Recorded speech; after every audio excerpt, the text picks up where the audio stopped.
E aí galera do YouTube, tudo bom? Nós vamos fazer hoje mais um culto aqui em família. Hoje a gente está em casa, né? A gente está aqui com o pessoal. Estamos aqui todo mundo aqui.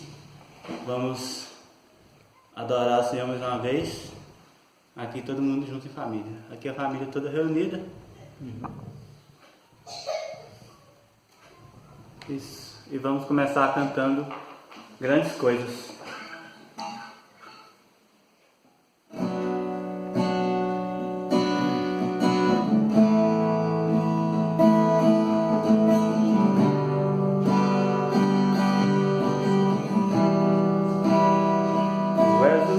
Dessa terra, tu és o rei desse povo, és o Senhor da nação,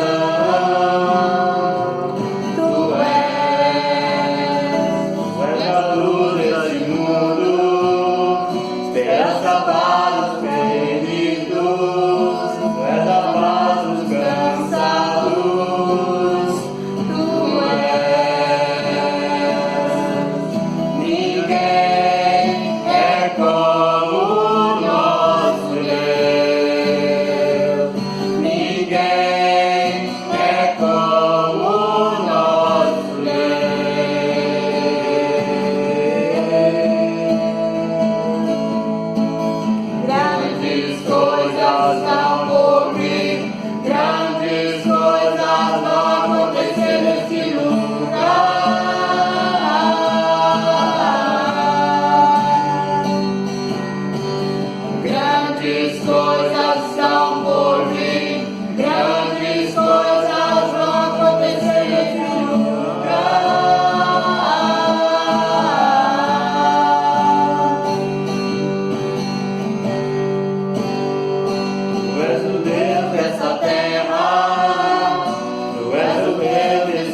esse mesmo Deus da nossa terra, desse povo, que é a esperança para os perdidos, esse mesmo Deus que nós devemos e precisamos confiar, só em Ti confiarei. Maranata, ora vem, Senhor Jesus.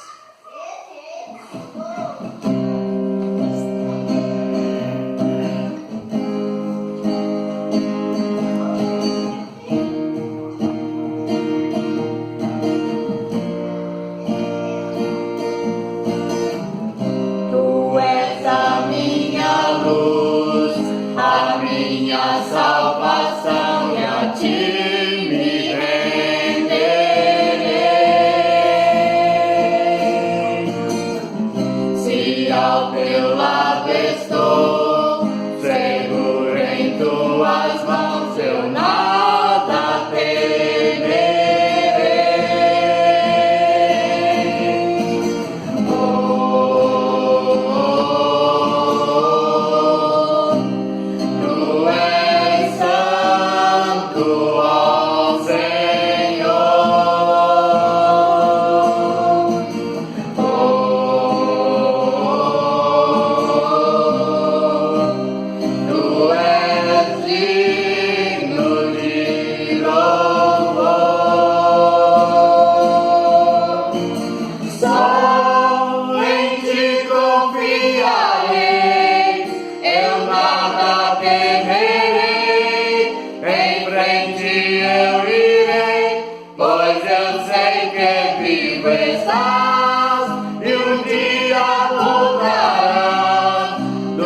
céu pra nos buscar, pra sempre reinarás. Aleluia.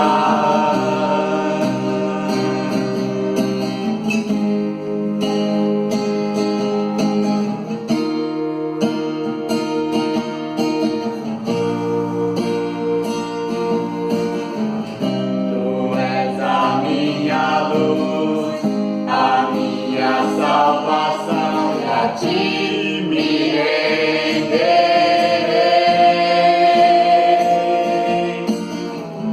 Se ao teu lado estou, seguro em tuas mãos, eu nada temerei.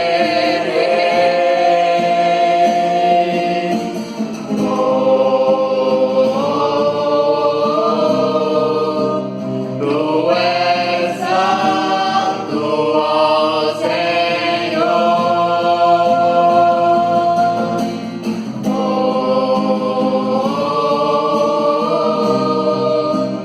Tu és digno de louvor. Só em ti confiarei, eu nada temerei. Em frente eu irei, pois eu sei que vivo estás. E um dia voltarás do céu pra nos buscar, pra sempre reinarás. Aleluia.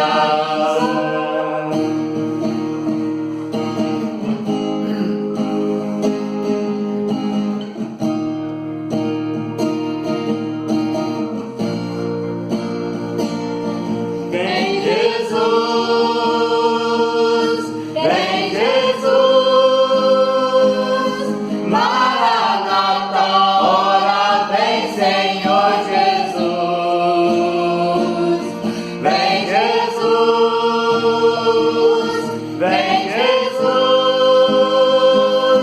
Maranata, ora vem Senhor Jesus. Vem Jesus, Maranata, ora vem Senhor Jesus.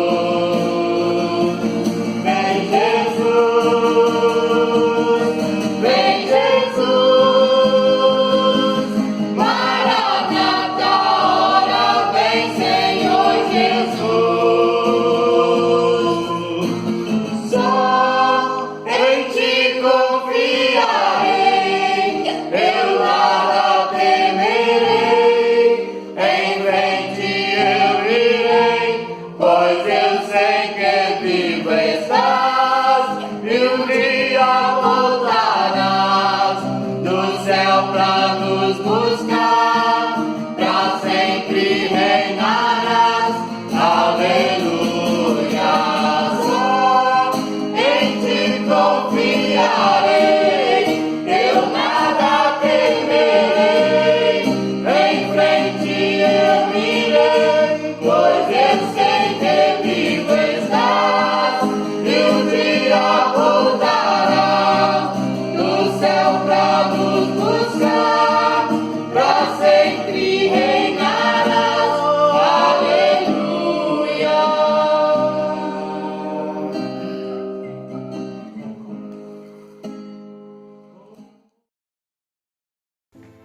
Graça e paz, meus amados. Estamos nesse instante para iniciarmos mais um momento de meditação na Palavra de Deus. E nós vamos ler para isso o texto da Palavra de Deus que se encontra em Atos, capítulo 17, do versículo 16 ao 31, que diz assim: Enquanto Paulo os esperava em Atenas, o seu espírito se revoltava em face da idolatria dominante na cidade. Por isso dissertava na sinagoga entre os judeus e os gentios piedosos, também na praça todos os dias entre os que se encontravam ali. E alguns dos filósofos epicureus e estoicos contendiam com ele, havendo quem perguntasse: que quer dizer este tagarela? E outros: parece pregador de estranhos deuses, pois pregava Jesus e a ressurreição. Então, tomando consigo, o levaram ao Areópago, dizendo: poderemos saber que nova doutrina é essa que ensinas, posto que nos trazes aos ouvidos coisas estranhas. Queremos saber o que vem ser a isto, pois todos os de Atenas e os estrangeiros residentes de outra coisa não cuidavam, senão dizer ou ouvir as últimas novidades. Então Paulo, levantando-se no meio do Areópago, disse: senhores atenienses, em tudo vos vejo acentuadamente religiosos, porque passando e observando os objetos de vosso culto, encontrei também um altar no qual está escrito: ao Deus desconhecido, pois esse que adorais sem conhecer é precisamente aquele que eu anuncio, o Deus que fez o mundo e tudo o que nele existe, sendo ele Senhor dos céus e da terra. Não habita em santuário feito por mãos humanas, nem é servido por mãos humanas, como se de alguma coisa precisasse, pois ele mesmo é quem a todos dá vida, respiração e tudo mais, e de um só fez toda a raça humana para habitar sobre toda a face da terra, havendo fixado os tempos previamente estabelecidos e os limites da sua habitação, para buscarem a Deus, se porventura tateando o possam achar, bem que não está longe de cada um de nós, pois nele vivemos e nos movemos e existimos, como alguns dos vossos poetas têm dito, porque dele também somos geração. Sendo, pois, geração de Deus, não devemos pensar que a divindade é semelhante ao ouro, à prata ou à pedra, trabalhados pela arte e imaginação do homem. Ora, não levou Deus em conta os tempos da ignorância. Agora, porém, notifica aos homens que todos em toda parte se arrependam, porquanto estabeleceu um dia em que há de julgar o mundo com justiça por meio de um varão que destinou e acreditou diante de todos, ressuscitando dentre os mortos. Senhor meu Deus, obrigado por esse instante. Obrigado, Senhor Deus, pela Tua palavra.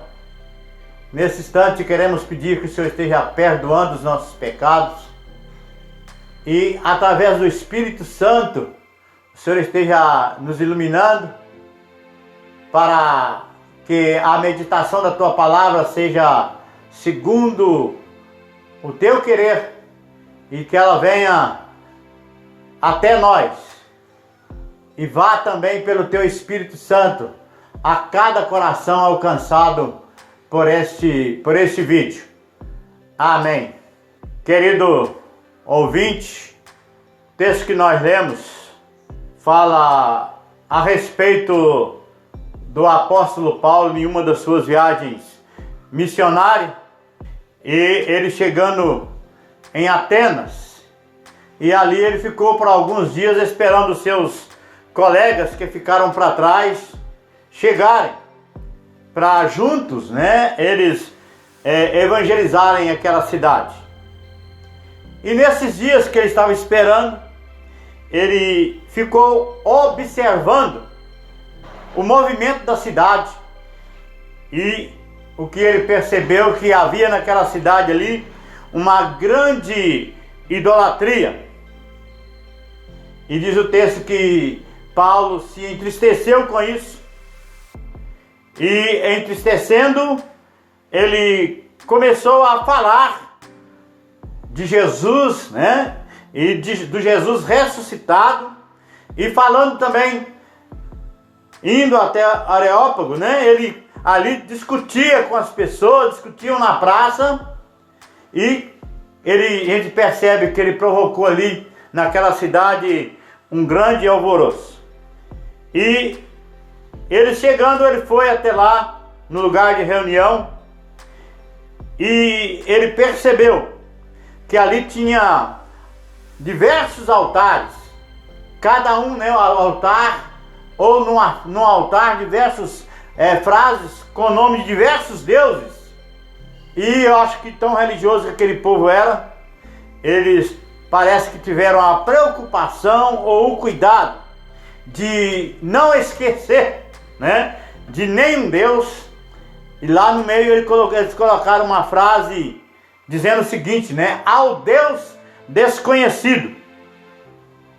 E o apóstolo Paulo, de inteligente que era e também iluminado pelo Espírito Santo, aproveitou desta frase para anunciar o Deus que ele servia, para pregar o Deus que ele servia, o que ele adorava, e aí junto, né, pregar também o plano de salvação de Deus através do sacrifício remidor de Jesus.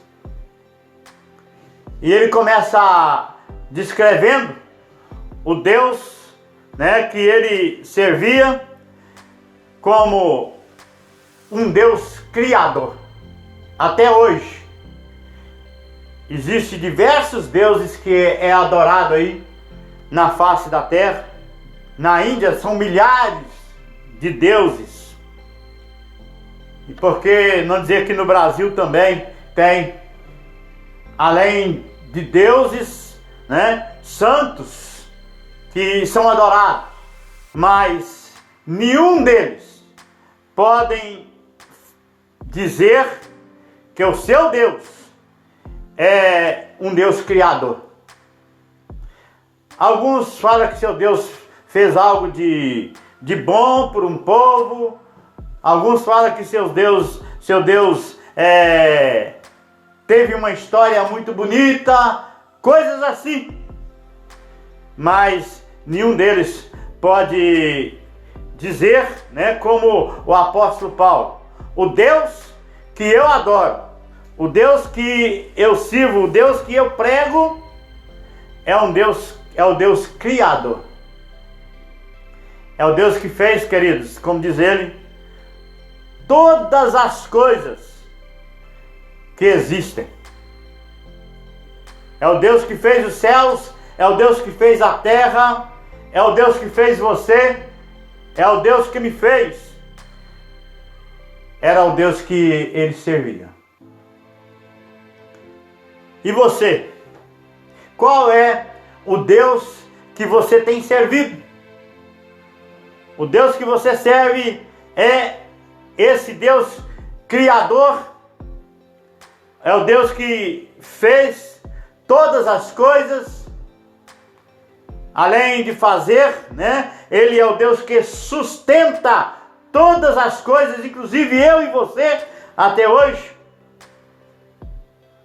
No versículo 25, diz lá que Deus dá, né, todas as coisas a nós. Quando eu adquiro qualquer coisa, ou quando até mesmo vou alimentar, eu tenho o costume de olhar, né, para o alimento e olhar cada um dos alimentos que estão ali para ser servido e em tudo enxergar a mão de Deus agindo para que a terra produza para o nosso sustento. Eu fico maravilhado de ver a diversidade de Deus em todas as coisas. E como Deus, né, na mesma terra, faz produzir produtos completamente diferentes um do outro, com gosto completamente diferente um do outro, né? No mesmo lugar, você pode plantar uma árvore que produz um fruto doce, vai produzir o fruto doce, uma árvore que produz um fruto azedo vai produzir o fruto azedo, ou uma árvore que produz qualquer tipo de fruto. Então, queridos, quem sabe você não para observar que o Deus que você fala que teme a Ele, que serve a Ele, o Deus que você fala que é o seu Deus, é aquele que tem providenciado todas as coisas para você. A parte B do versículo 25 diz assim: pois Ele mesmo é quem a todos dá vida, respiração e tudo mais. Realmente, esse Deus, né, que nós servimos é o Deus que criou todas as coisas, é o Deus que sustenta todas as coisas e é o Deus que providencia todas as coisas para a nossa sobrevivência. Queridos, o versículo 27 diz: olha, o Deus que eu sirvo é um Deus que está perto de nós. Ele não está longe de cada um de nós. É interessante, né, nós pensarmos que eu estou aqui em Santa Margarida nesse instante falando a respeito desse texto da palavra de Deus, e quem sabe você nesse instante, daqui a pouco, quando ele for colocado no celular, você possa estar ouvindo ele a 500 quilômetros de distância, outros, quem sabe, conseguir pegá-lo, né, a milhares de quilômetros de distância. Esse mesmo Deus, ele está pertinho de mim aqui agora. E nesse instante que você está ouvindo essa palavra, eu gostaria que você tivesse a consciência que ele está aí, pertinho de você. Esse é o Deus que eu sirvo. Esse é o Deus que o apóstolo Paulo servia. Esse é o Deus que eu prego. Esse é o Deus que o apóstolo Paulo pregava. E eu te convido a você também a servir esse Deus e ter a consciência da grandeza desse Deus. O texto continua dizendo, agora no versículo 29, dizendo o seguinte: sendo, pois, geração de Deus, não devemos pensar que a divindade é semelhante ao ouro, à prata ou à pedra, trabalhados pela arte e imaginação do homem. O homem tem a tendência de querer ver ou pegar naquilo que ele está pensando, ou com aquele que ele está comunicando. E na questão de Deus, né, aquele que ele crê, que ele serve. E por isso o que o homem faz? Ele faz uma imagem bem trabalhada, quem sabe até, né, de ouro, prata, de pedras preciosas, para ali observar aquele objeto e adorar aquele objeto, imaginando que Deus é semelhante àquele objeto. Nós temos aí na mídia um retrato de Jesus. Quantos são os que prostram diante daquele retrato para adorar o Senhor Jesus? Se analisarmos a história, nós vamos perceber que Jesus não deixou nenhum retrato sobre a face da terra. Aquele retrato que você está vendo ali é criado pela imaginação do homem. Nós não devemos adorar o Deus segundo a imaginação do homem ou segundo alguma coisa feita ou trabalhada pela mão do homem. Você precisa adorar o Deus, querido, em espírito e em verdade. Você precisa adorar Deus sabendo que Ele está presente, te ouvindo, te assistindo, sem você ver a face dele. E a Bíblia já diz que bem-aventurado aqueles que não viram e creram. No versículo 30, o texto está dizendo o seguinte: ora, não levou Deus em conta os tempos da ignorância. Agora, porém, notifica aos homens que todos em toda parte se arrependam. O Deus que eu sirvo e o Deus que eu estou pregando para você agora, querido, é um Deus que perdoa. Basta você arrepender dos seus pecados.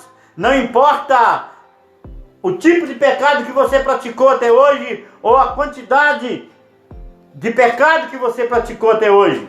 Basta você arrepender sinceramente e pedir o perdão a esse Deus que eu estou pregando para você hoje. É um Deus que perdoa. E depois o versículo 31 diz que esse Deus é um Deus de justiça, porque Ele vai trazer, a juízo todas as pessoas diante do seu Filho Jesus, quem foi morto, ressuscitou e está à direita de Deus. Não se iluda, querido. O nosso Deus também, além de ser amor, é justiça. E um dia você vai comparecer diante dele. E a maneira de você chegar diante dele purificado ou sem levar a culpa ou a condenação do seu pecado é só através do arrependimento. E se você observar o texto, vai dizer para nós o seguinte: olha, Deus não levou em conta o tempo da ignorância. Ele também é um Deus, querido, longânimo.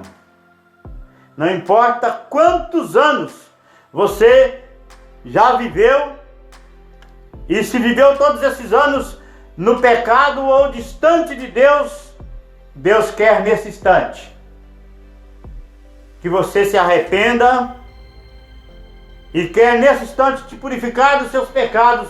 E Ele purifica de tal forma que você não terá mais a consequência de nenhum dos seus pecados. E Ele não vai levar em conta o tempo da sua ignorância. Esse Deus que eu estou te anunciando nesse instante, que é o Deus Criador, o Deus que dá todas as coisas a nós, é um Deus que está sempre perto, é um Deus que não pode ser comparado, não tem nada nesse mundo que possa se comparar com o Deus que nós servimos. Ele é um Deus tolerante, mas creia, querido, que também Ele é um Deus de justiça. Que você possa fazer uma aliança com esse Deus e sempre ter essas consciências que realmente o nosso Deus do que o nosso Deus faz e quer fazer por mim e por você sempre. Amém.